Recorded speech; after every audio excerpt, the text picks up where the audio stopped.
അടുത്ത ചില സുഹൃത്തുക്കളുടെ വേർപാട് എൻ്റെ ചിന്തയെ ചെറുതായിട്ടൊന്ന് ഉരച്ചെന്ന് വേണമെങ്കിൽ പറയാം. പലപ്പോഴും നമ്മുടെ അടുത്ത ബന്ധുമിത്രാദികൾ മരിക്കുമ്പോഴാണ് നമ്മൾ മരണത്തെ പറ്റിയിട്ട് തന്നെ ചിന്തിക്കാറുള്ളത്. പലരുടെയും ജീവിതങ്ങൾ ഈ ചിത്രത്തിൽ കാണുന്ന പോലെ ആവാം. ഈ ഒരു അവസരത്തിൽ എന്നെ ടച്ച് ചെയ്ത 2 സംഭവങ്ങൾ നിങ്ങൾക്ക് മുന്നിൽ ഞാൻ ഷെയർ ചെയ്യാൻ ഉദ്ദേശിക്കുകയാണ്.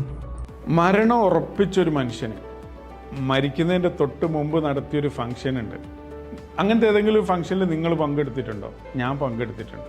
ഡോക്ടർ ഏറെക്കുറെ മരണം ഉറപ്പായി എന്ന് പറഞ്ഞൊരു നിമിഷത്തിൽ അദ്ദേഹം സ്വന്തം മക്കളെ വിളിച്ചു വരുത്തി പറഞ്ഞു, മക്കളെ, എനിക്ക് എൻ്റെ ഏറ്റവും അടുത്ത ആളുകളൊക്കെ ഒന്ന് വിളിച്ചു വരുത്തി എനിക്കൊരു പരിപാടി നടത്തണം. കാരണം കുറച്ച് ദിവസം കഴിഞ്ഞ് ഞാൻ മരിച്ചു കഴിഞ്ഞാൽ ഞാൻ നാളെ പള്ളിക്കാട്ടിലായിരിക്കും കിടക്കുക. അപ്പോഴായിരിക്കും എനിക്ക് ഏറ്റവും വേണ്ടപ്പെട്ട ആളുകളൊക്കെ വന്ന് ഭക്ഷണം കഴിച്ചു പോവുക. എനിക്കത് കാണാൻ കഴിയില്ലല്ലോ, ഞാൻ പള്ളിക്കാട്ടിലല്ല ഉണ്ടാവുക. അതുകൊണ്ട് ഞാൻ ഇവിടെ ഉള്ള സമയത്ത് എനിക്ക് എൻ്റെ കണ്ണിൻ്റെ മുമ്പിൽ വെച്ച് ഇവരൊക്കെ വന്നിട്ട് ഭക്ഷണം കഴിച്ച് മനസ്സും വയറും നിറയുന്നത് എൻ്റെ സ്വന്തം കണ്ണുകൊണ്ട് എനിക്ക് കാണണം. അദ്ദേഹത്തിൻ്റെ ഏറ്റവും സുന്ദരമായ ജീവിതത്തിൽ അദ്ദേഹം കണക്ട് ചെയ്ത എല്ലാ ആളുകളെയും അദ്ദേഹം അന്ന് ക്ഷണിച്ചു. അന്ന് അദ്ദേഹം വളരെ ക്ഷീണിതനായിരുന്നു. രോഗം അങ്ങ് മൂർച്ഛിച്ചെത്തിയിട്ടുണ്ട്.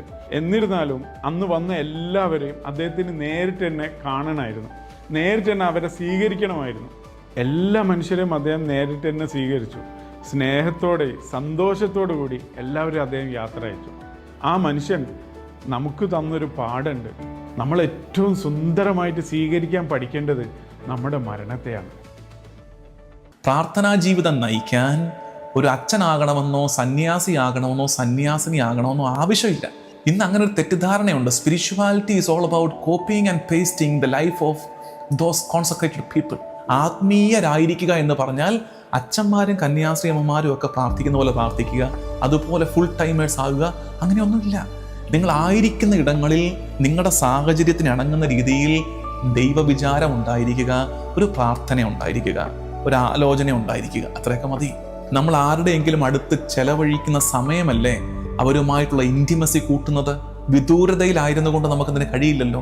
അപ്പോൾ പ്രാർത്ഥന നമുക്ക് ഇൻറ്റിമസി കൂട്ടും. ഈ ദിവസങ്ങളിൽ spend time in personal prayer so that we may grow in an intimate relationship with God. ദൈവവുമായി ഇൻറ്റിമസി വളർത്താൻ നമുക്ക് കഴിയട്ടെ. അങ്ങനെ ഇൻറ്റിമസി വളർത്തി എന്ത് സംഭവിക്കും? നമുക്ക് പരിശുദ്ധാത്മാവിൻ്റെ നിർദ്ദേശങ്ങൾ ലഭിക്കാൻ തുടങ്ങും. എന്താണ് ചെയ്യേണ്ടത്, എങ്ങോട്ടാണ് തിരിയേണ്ടത് എന്ന് നമ്മുടെ ഉള്ളിലിരുന്ന് കുറുകുന്ന പരിശുദ്ധാത്മാവിനെ നമ്മൾ അനുഭവിച്ചു തുടങ്ങും. ഇന്ന് ഈ സാക്രമെന്റൽ ലൈഫിൽ നിന്ന് ആളുകൾ മാറിയിട്ട് പ്രൈവറ്റ് പയറ്റിയുടെ പുറകെ പോകുന്നൊരു കാലത്ത് ഓർത്തേക്കണ, ignite yourself with sacraments. കൂദാശകളിൽ നിന്ന് അഗ്നി സ്വീകരിക്കുക. എന്നിട്ട് നിങ്ങളുടെ പ്രാർത്ഥനാ ജീവിതം, നിങ്ങളുടെ ഉപവി പ്രവർത്തനങ്ങളിലൂടെ അതിനെ ആളി കത്തിക്കുക. അത്രയും ശ്രദ്ധിക്കുക. അങ്ങനെ വരുമ്പോൾ ഒരു ആന്തരിക ജീവിതം, ഒരു ഇൻറ്റീരിയർ ലൈഫ്, ബാഹ്യപരതയല്ല, മറിച്ച് ഉള്ളിൽ വിൽ ബി പവർഫുൾ. ഇന്ന് പ്രാർത്ഥിക്കുന്ന മനുഷ്യരിൽ വിശ്വാസവും പ്രത്യാശയും സ്നേഹവും കാണാൻ കഴിയുന്നില്ലെങ്കിൽ നമ്മുടെ പ്രാർത്ഥന നമ്മളെ വളർത്തുന്നില്ല. അത് കേവലം അധര വ്യായാമങ്ങളായി ചുരുങ്ങിപ്പോകുന്നുവെന്ന് തിരിച്ചറിയണം. നമ്മുടെ പ്രാർത്ഥനയുടെ ക്വാളിറ്റി അസസ് ചെയ്യേണ്ടത്, നമ്മുടെ പ്രെയർ ലൈഫിൻ്റെ ക്വാളിറ്റി അസസ് ചെയ്യേണ്ടത്, നമ്മുടെ പ്രെയർ ലൈഫ് നമ്മളെ ഹെൽപ്പ് ചെയ്യുന്നുണ്ടോ? വിശ്വാസത്തിൽ, പ്രത്യാശയിൽ, ഉപവിയിൽ വളരാൻ സഹായിക്കുന്നുണ്ടോ? അപ്പോൾ എനിക്ക് തോന്നുന്നത് ഈ കഴിഞ്ഞുള്ള ജീവിതത്തിൽ നിന്ന് പോകുന്ന യാത്ര അത്യധികം സന്തോഷം നിറഞ്ഞതും ആനന്ദകരമായിരിക്കണം.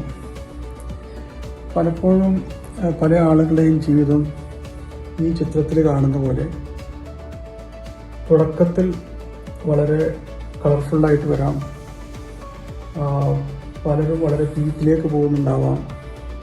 പക്ഷേ ക്ലൈമാക്സ് ഏറ്റവും നന്നാവുക എന്നുള്ളതാണ്. പക്ഷേ അത് അത്ര എളുപ്പമില്ല. ജീവിതം വളരെ ചെറുതാണ്. നമ്മുടെ കയ്യിൽ വളരെ കുറച്ച് സമയമുള്ളൂ.